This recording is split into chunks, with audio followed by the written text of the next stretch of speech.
Surgery కంటే hospital bill అంటేనే భయం. అదే మధ్య తరగతికి అందుబాటు ధరలో వైద్యం. Medistar hospitals. Hi viewers, welcome to I dream. బేసిక్గా చాలామంది ఇప్పుడు బిగ్ బాస్ అగ్ని పరీక్ష తర్వాత ఆ ఫీవరు ఆ ఫ్లేవరు కంటిన్యూ ట్రెండ్లో ప్రోమోస్ పడుతూనే ఉన్నాయి. ఈరోజు ఏ కంటెస్టెంట్ ప్రోమోలో వస్తున్నారని ఎగ్జైటెడ్గా చూస్తున్నాం.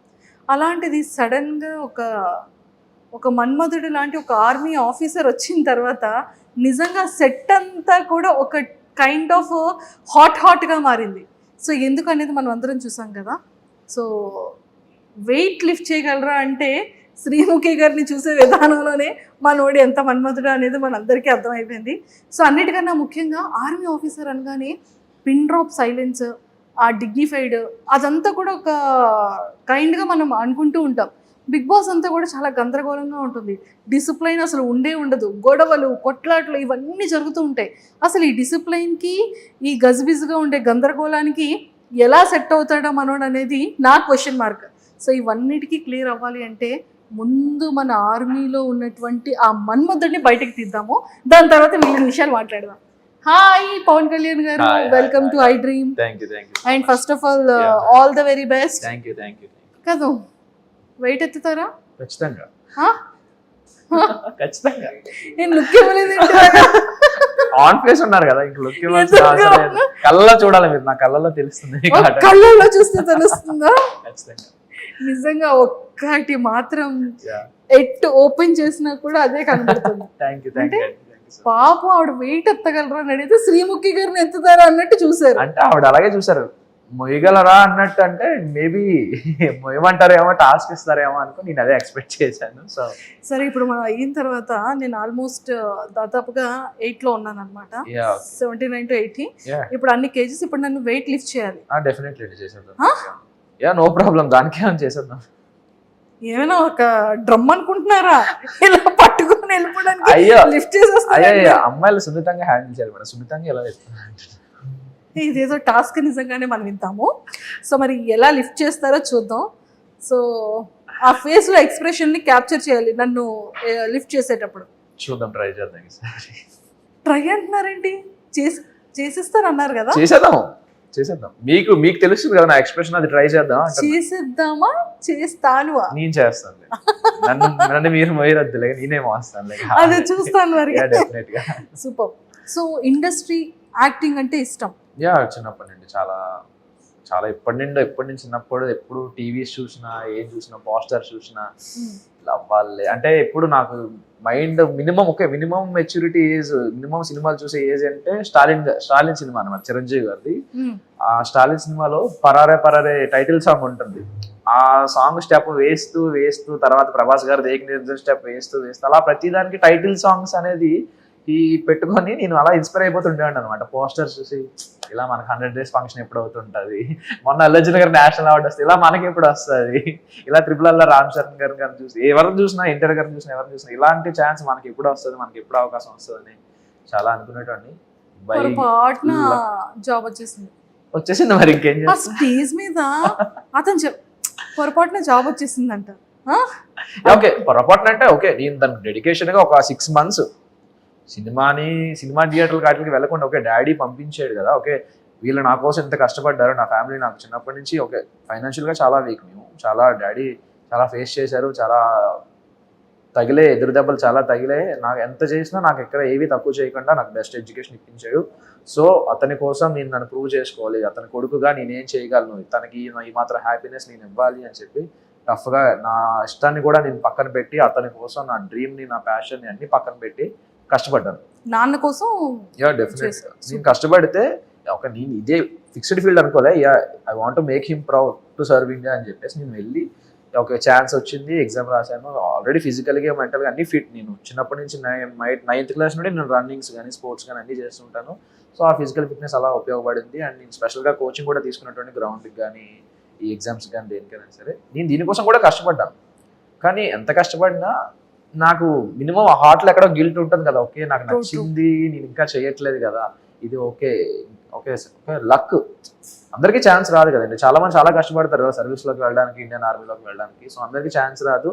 నాకు వచ్చిందని వినియోగించుకుంది. ఓకే, వచ్చిందని ఎందుకు వదిలేసుకోవడం, ఈ అదృష్టాన్ని ఎందుకు వదిలేసుకోవడం అని నేను వెళ్ళాను. 3 years సర్వీస్ చేద్దాం అంటే నేను యాక్చువల్గా నాకు ఎంతైతే ఉందో అంతవరకు సర్వీస్ చేద్దామనే ఫిక్స్ అయ్యి వెళ్ళా. నేను మధ్యలో వచ్చేద్దామని ఏం రాలే. సో అన్ఫార్చునేట్గా వచ్చింది ఛాన్స్. ఓకే, ఇది వచ్చింది, దీనికి ఎలాగైనా మనం ఉపయోగించుకోవాలి, ఇప్పుడు కాకపోతే ఇంకెప్పుడు ట్రై చేద్దాం, ఎలా అయినా కొడదాం అని చెప్పి ఇలా లీవ్ పెట్టుకొని ఇలా రావడం జరిగింది. సూపర్. ఫస్ట్ ఫ్యామిలీ బ్యాక్గ్రౌండ్ ఏంటి? నాన్నగారు ఏం చేస్తుంటారు? డాడీ ఒకటి చేయలేదండి బాబోయ్, అతను ఆల్రౌండర్ అతను. అంటే అతనికి ఫస్ట్ నార్మల్గా ఓకే 10th వరకు ఓకే, 10th తర్వాత మిల్క్ బిజినెస్ పెట్టుకుని పాల వ్యాపారం పెట్టుకునేవారు.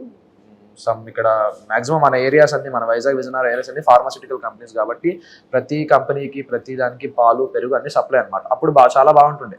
తర్వాత కొంతమంది బ్యాక్ స్టాపింగ్ చేయడం వల్ల డాడీకి చాలా మంది వెన్నుపోటు పొడిచి, అప్పుడు చిన్నప్పుడు డాడీ కూడా చిన్నప్పుడే పెళ్ళి అయిపోయింది అనమాట. సో వాళ్ళకి అందరిని నమ్మేసేవారు ఈజీగా, ఎవరు ఏం చెప్తే అది నమ్మేసి వీళ్ళకి డబ్బులు ఇచ్చేసి, సో మొత్తం చాలా జీరోకి వచ్చేసాం, బాగా డౌన్ అయిపోయింది మొత్తం ఫ్యామిలీ పొజిషన్. చాలా మంది డౌన్ అయిపోతే అప్పుడు మా తాతయ్య, మా నాన్నమ్మ, మా చిన్న తాతయ్య, మా చిన్నాన్నమ్మ వీళ్ళందరూ సపోర్ట్ ఇచ్చి, మా ఫ్యామిలీ మొత్తం అందరూ సపోర్ట్ ఇచ్చారు, ఇలా కాదు ఇది అని చెప్పి అంత డౌన్ దిగిపోయిన తర్వాత కూడా ఈ బౌన్స్ బ్యాక్ అనమాట. తర్వాత ఓన్లీ నా మీద ఆశలు పెట్టుకొని మొత్తం ఫ్యామిలీ మొత్తం నా గురించి డాడీ చాలా కష్టపడి చాలా చేసిన తర్వాత ఈ ఫీల్డ్ తర్వాత ఆటో వచ్చారు. ఆటో తర్వాత వ్యాన్ నడిపేవారు, తర్వాత క్యాబ్ చేసేవారు. ఇప్పుడు క్యాబ్ మొత్తం నాకు జాబ్ వచ్చిన తర్వాత క్యాబ్ కూడా అమ్మేసి ఇప్పుడు ఒక 2 shops పెట్టుకున్నారు ఊర్లో. 2 shops పెట్టుకొని కొంచెం mummy house wife, home maker.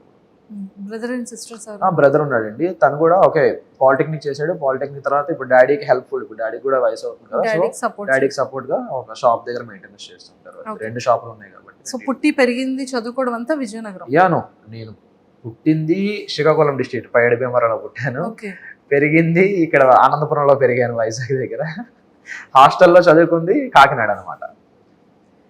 అమ్మయ్యా, ఇంకేమన్నా లిస్ట్ చెప్తారేమో. తర్వాత ఇంటర్ డిగ్రీ నా విజయనగరం, తర్వాత మళ్ళీ కోచింగ్ కాకినాడ, మళ్ళీ training Bihar, posting Kashmir.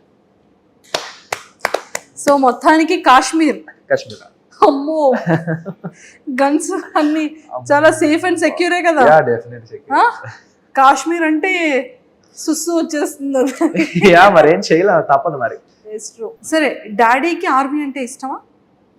He want to be proud, నన్ను ప్రౌడ్ గా చూడాలనుకునేవారు. ఒక దేశానికి సేవ చేస్తే, నా కొడుకు దేశానికి సేవ చేస్తే చూడాలంటున్నారు. హీ వాంట్ టు బి ఒక సర్క్యులర్ ఇన్స్పెక్టర్ అయినా, ఒక ఇన్స్పెక్టర్ రేంజ్ లో చూడాలనుకునేవారు నన్ను. అతను ఎప్పుడు తనకి పోలీస్ అంటే ప్యాషన్, డాడీకి పోలీస్ అంటే చాలా ఇష్టం. ఆ ఇష్టంతో డాడీ కోరికను నెరవేర్చడం కోసం ఈ ఫీల్డ్ లో నాకు కూడా ఉంటుండే. చిన్నప్పుడు హీరో ఫీలింగ్ ఉంటారు కదా, మనం కూడా అది కూడా సినిమాల ద్వారానే. పోలీసు ఓకే, సినిమా చూస్తే పోలీస్ ఎంత పవర్ ఉంటుంది, అది కూడా సినిమాల ద్వారా వచ్చినవి. సోల్జర్ సినిమాలు కానీ, ఇవి సినిమాలు కానీ, ఇవన్నీ చూసి అది కూడా సినిమాల ద్వారా వచ్చిన ఇన్స్పిరేషనే. ఓకే, అప్పుడు నా పేరు సూర్య, నా ఇల్లు ఇండియా రిలీజ్ అయినప్పుడు మాత్రం ఆ లూప్ లో, ఆ సోల్జర్ సాంగ్ అలా లూప్ లో పెట్టుకుంటూ వినేటండి అనమాట ట్రాన్స్ లో. So super. సో ఆర్మీలో మీది ఏంటి కేటగిరీ? కానిస్టేబుల్ అండి. సోల్జర్. ఇప్పటి వరకు అయితే లేదు. ప్రాక్టీస్ ట్రైనింగ్ లో ఉంటుంది. కరెక్ట్ గానే మరి బుల్లెట్ ప్రాపర్ గా వెళ్తుంది. దానికోసం మాకు స్పెషల్ గా ట్రైనింగ్ కూడా ఉంటుంది. కరెక్ట్ గా వెళ్ళడానికి అసలు ఏం చేయాలి అనేది కూడా ట్రైనింగ్ ఉంటుంది. ఇప్పుడు డైలాగ్ చెప్పాలి. ఎప్పుడు వచ్చాం కదన్నా, బుల్లెట్ దిగిందా? అది రెడీ. ఇప్పుడు డైలాగ్ చెప్తున్నారు చూడండి, రెడీ. ఎప్పుడు వచ్చాం అనేది కాదండి, బుల్లెట్ దిగిందా లేదా, అది మన పాయింట్ అసలు. సూపర్. సో మరి పవన్ కళ్యాణ్ గారు కూడా అంటే పేరు అనగానే ఆటోమేటిక్ అది ఏంటో ఫస్ట్ షాట్ కూడా అదే. నాకు రాగానే బీజేపీ వేశారు, గబ్బర్ సింగ్.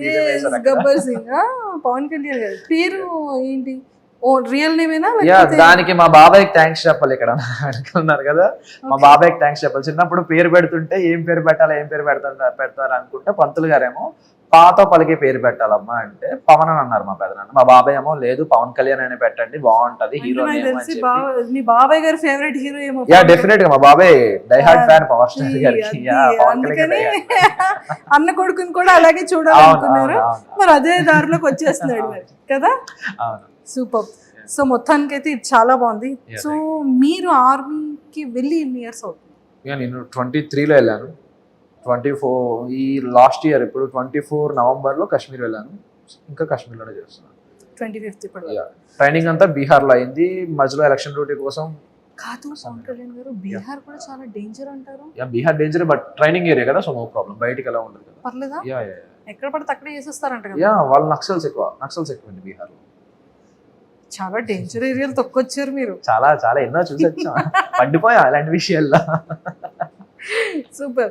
సో మొత్తానికైతే +2 తర్వాత సెలెక్ట్ అయ్యారా? లేదు, నేను ఎంఎస్సీ చేస్తున్నప్పుడు నాకు ఇది వచ్చింది. ఓ అయితే ఏం చిన్న బాబేం కాదైతే. నాకు 23, నాకు 14కి 10th అయిపోయిందండి. 14కి 10th అయిపోయింది. చెప్తున్నా కదా, చారి గారు అర్జెంట్ గా. చెప్తున్నా కదా, రూల్లో లేదు కదా, యాజ్ ఎ గవర్నమెంట్ రూల్ 14కి లేదు కదా. యా లేదు, 14, 15 కదా 10th. మెట్రికులేషన్ 14కి 15కి అవ్వాలని రూల్. చాలా తెలివి ఉంది అన్నీ ఇక్కడ యూజ్ చేస్తున్నారా? సూపర్. సో వాట్ ఎవర్, మా అందరికీ కూడా చాలా చాలా హ్యాపీగా ఉంది. నిజంగానే ఒక ఆర్మీ ఆఫీసర్ నిజంగా దేశానికి ఎంత ఇంపార్టెంటో అలాంటి వాళ్ళకి కూడా ఎంతో మంది వాళ్ళ వీడియోస్తో మమ్మల్ని ఇన్స్పరైజ్ చేస్తూనే ఉంటారు. ఆ యూనిఫామ్ ఉన్న రెస్పెక్ట్ అలాంటిది, దానికి ఉన్నటువంటి గౌరవం కానీ, అంటే జనాలు ఎంతమంది ఎలాంటి సెలబ్రిటీస్ ఎంత ఇష్టమైన వాళ్ళు ఉన్నా ఆ యూనిఫామ్ తో క్యాప్ పెట్టుకుని పర్సన్ వచ్చారంటే ఆటోమేటిక్ గా చేయలేదు. స్పెషల్ రెస్పెక్ట్ ఉంటుంది వాళ్ళకి, స్పెషల్ రెస్పెక్ట్ ఉంటుంది. నేను చాలా ఫేస్ అలాంటివి, మేము బయట డ్యూటీస్ చేస్తున్నప్పుడు రోడ్ల మీద వాటి మీద డ్యూటీలు చేస్తుంటే వచ్చి మాకు సెల్యూట్ చేస్తారు. అప్పుడు మా డ్యూటీలో ఉన్న కష్టం అంతా ఒక 6 hours 5 hours నించిపోయి ఉండిపోవాల్సి వస్తుంది. బుల్లెట్ ప్రూఫ్ జాకెట్స్, గన్స్ అన్ని పట్టుకొని, పైన హెల్మెట్ ఒక 4 kgs ఉంటుంది అది వేసుకొని, అలా 5-6 hours అలా స్టాండింగ్లో ఉండాల్సి వస్తుంది. అప్పుడు ఎవరైనా వచ్చి మాకు సెల్యూట్ చేసినా, ఎవరైనా హాయ్ చెప్పినా, ఏది చెప్పినా ఆ పెయిన్ అనేది కొంచెం మాకు రిలీఫ్ ఇస్తుంది. Okay we have to do it, ఇది డ్యూటీ ఎలాగైనా మనం ఖచ్చితంగా ఉన్నామని చెప్పి వీళ్ళు ఇంత హ్యాపీగా ఉన్నారు, మనం చేయాలనే రెస్పెక్ట్ ఆటోమేటిక్ వచ్చేస్తుందండి. దానికి సపరేట్గా ప్యాషనే అవసరం లేదు, అక్కడ మనం వెళ్ళామంటే మనకు వచ్చేస్తుంది ఖచ్చితంగా వచ్చేస్తుంది. And don't forget to subscribe to iDream. And for more videos, Please subscribe to iDream. Please subscribe to iDream. Please subscribe iDream. And please subscribe to iDream. For more videos, subscribe to iDream. Please like, share, and subscribe to the channel. Congratulations, iDream. subscribe to iDream. Subscribe to iDream. So subscribe to iDream Media. iDream ki iDream team andarki huge congratulations. Please subscribe iDream Media. Please subscribe to iDream. Subscribe iDream. Please subscribe to iDream. iDream అంటే నా కళల channel subscribe చేసుకున్న నోరు తిరుగుతలేదు, మీరైతే గంట గుర్తు కొట్టండి. For more such videos, please subscribe to iDream. Subscribe to iDream. Please subscribe to iDream. Please subscribe iDream Media. Please do subscribe to iDream. Please subscribe to iDream Media. For best entertainment and information, please subscribe iDream.